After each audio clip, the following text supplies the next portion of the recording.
path to salvation is narrow, even for people that claim to follow Jesus Christ. It's because people don't rely on God at the end of the day. They end up relying on self. This is why Jesus says you have to die and be born again. I tell people all the time, it's like a trust fall.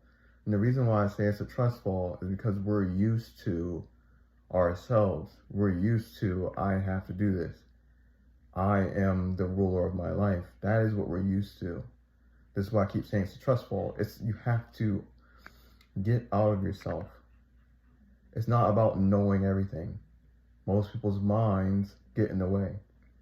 The reason why I'm capable of talking is not because of me, right? I always say this, I say it all the time because I want people to understand. It's not me that's doing the thing. And that might sound kind of crazy, but in a sense it's not. I do this because I trust God, right? I rely on God. I don't do this because I'm enlightened. I don't do this because I'm smarter than you guys. I don't do this because I'm the wisest person on the planet. I do this because I trust and obey God. I lean on God. So a lot of people will not make it is because at the end of the day, they will not surrender their life. They won't die to themselves.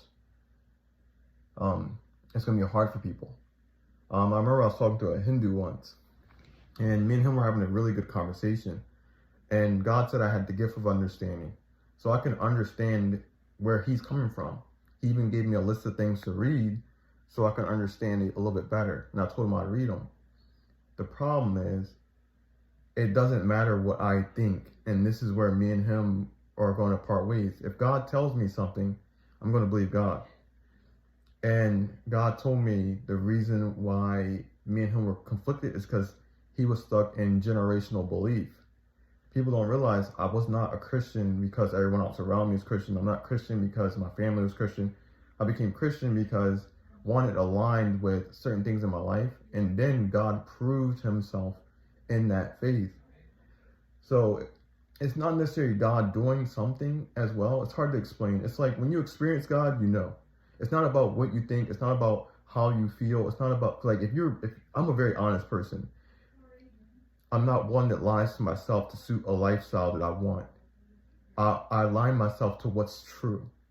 So when God proved himself to me and showed me the truth, I accepted it. And Christianity isn't about get what you want, enjoy life how you want it. God also allows you to suffer. It ultimately comes down to the truth, and are you willing to accept it?